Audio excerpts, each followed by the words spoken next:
नमस्ते दोस्तों। हर जिंदगी के YouTube लाइव क्या कहता है वास्तुशास्त्र में आप सभी का बहुत बहुत स्वागत है। मैं हूं अनुराधा गुप्ता और आज की हमारी गेस्ट हैं एस्ट्रोलॉजर एवं वास्तु एक्सपर्ट डॉक्टर शिफाली गर्ग। दोस्तों, वेडिंग सीजन चल रहा है, इसलिए आज के लाइव में हम बात करेंगे न्यूली वेड कपल्स के बारे में। आज हम डॉक्टर शिफाली गर्ग से ये जानेंगे कि न्यूली वेड कपल्स का रूम वास्तु के हिसाब से कैसा होना चाहिए ताकि घर में सुख और समृद्धि का वास हो सके। तो चलिए जल्दी से हम डॉक्टर शिफाली को इनवाइट कर लेते हैं।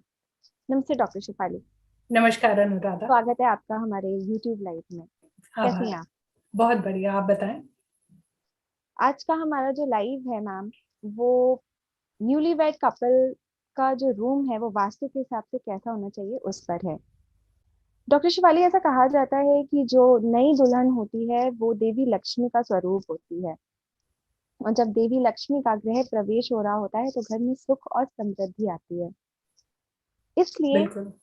जब एक नई दुल्हन घर में प्रवेश करती है तो वास्तु का क्या रोल होता है, स्पेशली एक न्यूली वेड कपल का जो रूम होता है वो वास्तु के हिसाब से कैसा होना चाहिए, आज हम इस पर आपसे चर्चा करेंगे। जी। तो जो मेरा सबसे पहला प्रश्न है वो यही है आपके लिए कि ऐसा कहा जाता है कि वास्तु में दिशाओं का बहुत महत्व है।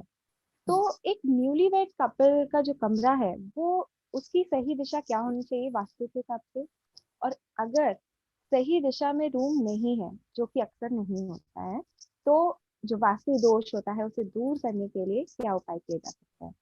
जी, बहुत अच्छा प्रश्न किया आपने अनुराधा। सबसे पहले हमें एक लाइन में मैं बताऊं कि वास्तु है हमारा हजारों साल पुराना एक वे ऑफ आर्किटेक्चर। ये एक साइंस है। ये आज के बच्चे हम लोग इसको समझेंगे कि ये हमारी हेल्प के लिए हमें बना है।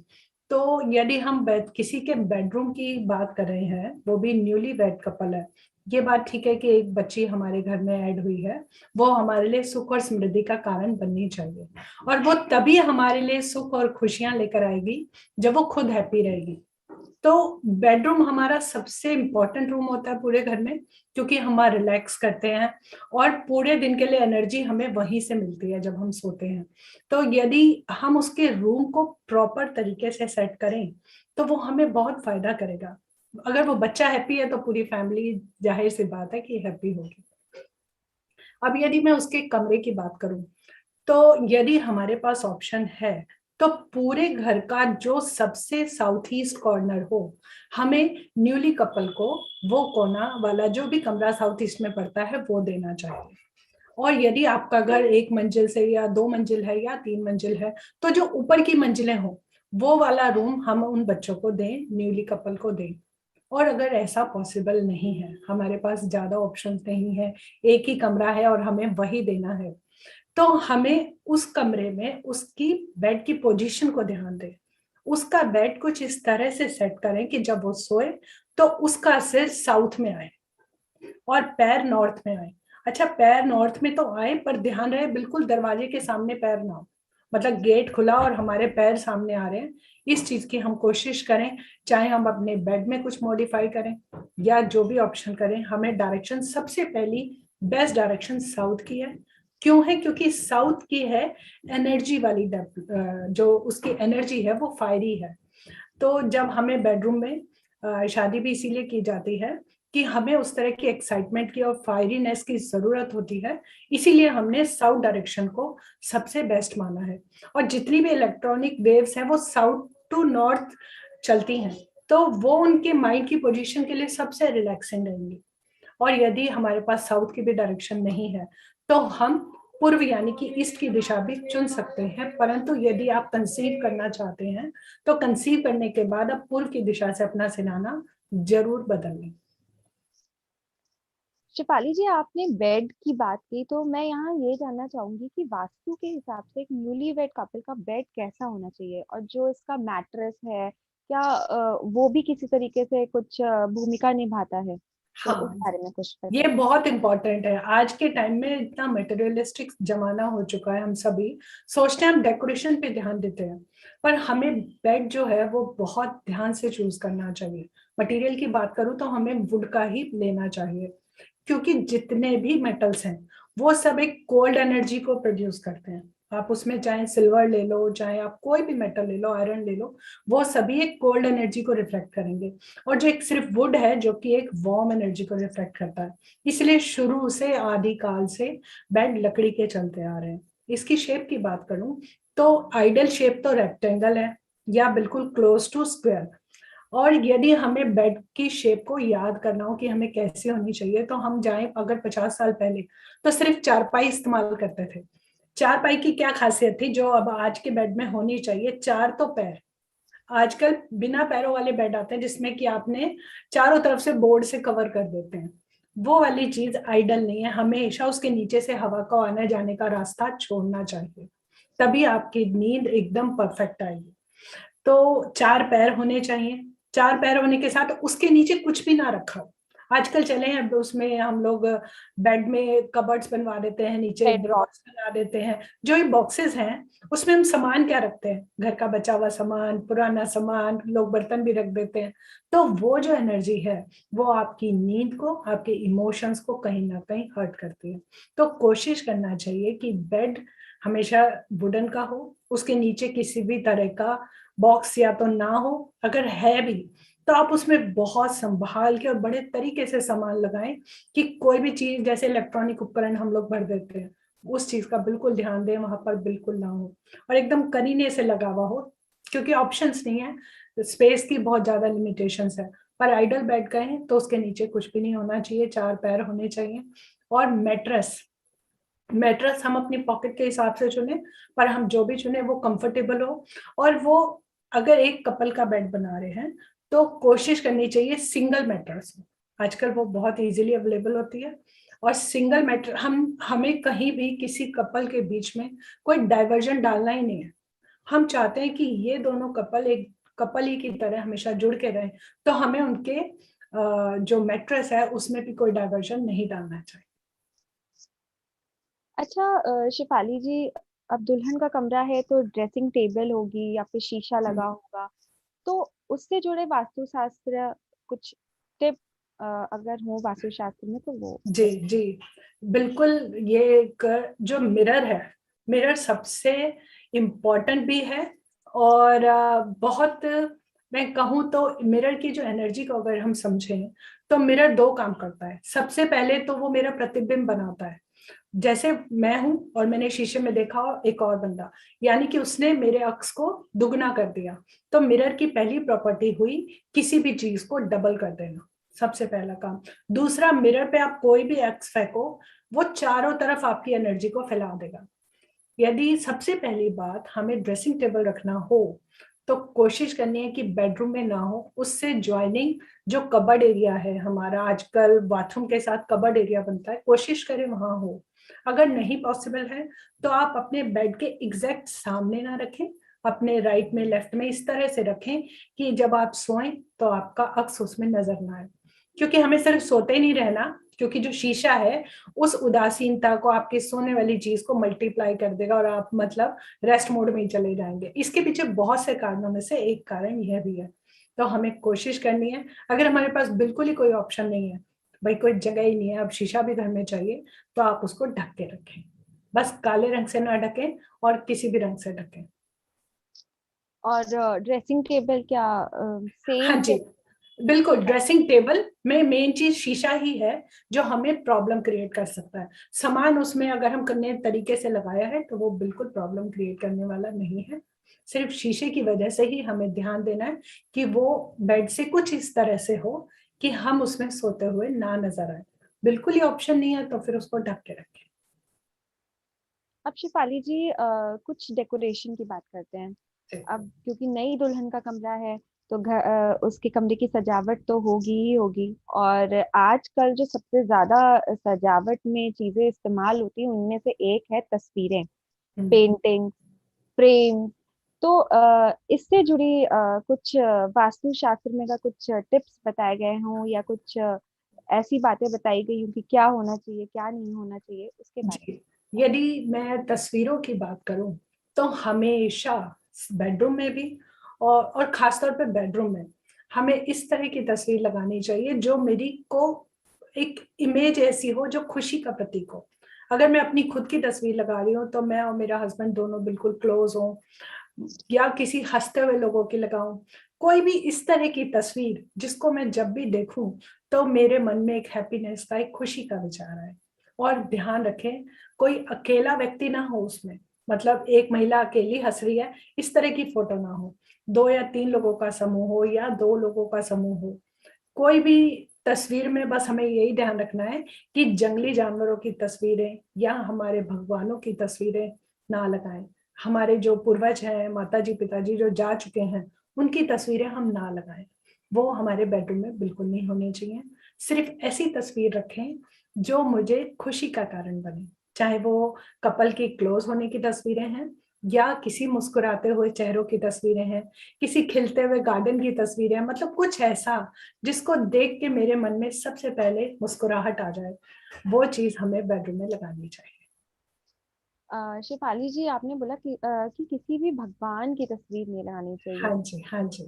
वास्तु शास्त्र में राधा और कृष्ण जी की तस्वीरें और मूर्तियों का बहुत जी, मतलब आपको, महत्व बताया गया है। हाँ हाँ, ये क्वेश्चन अक्सर आता है। पर आप देखें, भगवान का फेवरेट पक्षी भी था तो मोर, और मोर कभी भी कंसीव भी करता है तो आंख के आंसू से करता है। और इंसानों का जो तरीका है वो इस तरह का नहीं होता है। भगवानों को हम कभी भी इमेजिन नहीं करते हैं उस तरह की क्लोजनेस में जिसमें कि ह्यूमंस होते हैं। भगवान जो है उसकी एनर्जी बहुत पवित्र है, वो एक आत्मा का संबंध है। बेडरूम में हम वो पवित्रता, वो वाली सफाई हम उसे मंदिर में रखें। क्यों? क्योंकि वो जो एनर्जी प्रोड्यूस करने वाली है वो तस्वीर, वो एनर्जी पति पत्नी को थोड़ा दूर भी ला सकती है। क्योंकि भगवान तो अपनी एनर्जी वहां पे रखेंगे जहाँ पे उनका नाम भी लिखा है, वो वहां मौजूद है। तो उनकी जो पवित्रता है, वो पवित्रता की जरूरत बेडरूम की जगह एजुकेशन रूम में, मंदिर में, वहां होनी चाहिए। शेफाली जी, कुछ लोग हमसे ये जानना चाहते हैं कि जो न्यूली वेड कपल है, उनका जो कमरे का रंग है वो कैसा होना चाहिए। वैसे तो आजकल जो होने वाले हस्बैंड वाइफ होते हैं, मतलब कपल्स आपस में पहले से डिस्कस करते हैं और ट्रेंड के हिसाब से चलते हैं, लेकिन वास्तु हाँ शास्त्र क्या बोलता है। और जी, इसी के साथ कर्टेन के बारे में, पर्दों के बारे में भी बताइएगा कि हाँ वास्तु जी। के हिसाब से उन्हें कैसा ये- होना चाहिए। जी अनुराधा, ये बहुत सुंदर सवाल है, क्योंकि कमरों का जो मेन चीज दिखती है हमें सबसे पहले, वो कमरों का रंग ही दिखता है और कर्टेन्स पे ही नजर जाती है। उसी ने मुझे चारों तरफ से घेरा हुआ है, तो उसमें तो मुझे कलर का सबसे ज्यादा ध्यान रखना चाहिए। तो कलर चुनते हुए सबसे पहले मेरे को 2 चीजें ख्याल में रखनी है। एक तो मेरा फेवरेट कलर कौन सा है। क्यों रखनी है? क्योंकि विटामिन की तरह उस कलर की कमी मुझ में है, तो मैं अपने उस फेवरेट को सबसे पहले आंखों के पास रखूं ताकि वो मुझे दिखे और मेरी वो कमी पूरी हो। दूसरा, मुझे रेड कलर और रेड फैमिली के, पिंक है, टमाटो रेड है, उन कलर्स को ऐड करना चाहिए, क्योंकि जो रेड कलर है वो प्रतिनिधित्व करता है पैशन का और जोश का, रोमांस का। तो हमें रेड कलर और रेड फैमिली कलर्स का कुछ कुछ यूज करना चाहिए हमारे फेवरेट कलर से कॉम्बिनेशन में। अब यहाँ पे 2 बातें ध्यान देने की हैं कि हमें रेड कलर जरूरत से ज्यादा नहीं है कि दीवारें भी लाल और पर्दे भी लाल, क्योंकि अगर हम जरूरत से ज्यादा, रेड कलर एनर्जी के साथ साथ वो फायरी साइन भी है, तो हम वो आग भी उत्पन्न कर रहा है। तो ऐसे में हमने देखा, हमने जब किसी को रेड कलर रिकमेंड किया तो उन्होंने लिया दरवाजे और पर्दे सब लाल कर दिया। तो उस रूम में रहने वाले जो कपल्स हैं उनको कंसीव करने में बहुत दिक्कत आई और उनके बीच में आर्गुमेंट्स भी बढ़े। हमें पैशन देना है, हमें उन्हें जोश और रोमांस देना है, पर एक लिमिट तक।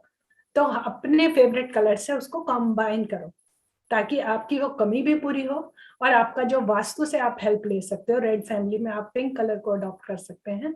इस तरह की एनर्जी को आप मिक्स यूज करें। कर्टन में भी हमें यही चीज ध्यान देनी है कि हमारे फेवरेट प्लस हमारे को रेड फैमिली को अडॉप्ट करना बेडरूम के लिए बेहतर रहेगा, सिवाय सिर्फ काले पर्दे के। काला रंग क्या करता है? काले रंग की एक ही प्रॉपर्टी है कि वो सातों कलर्स को अपने में सोख लेता है, वो वापस कुछ रिफ्लेक्ट नहीं कर रहा। यही वजह है वो काला है।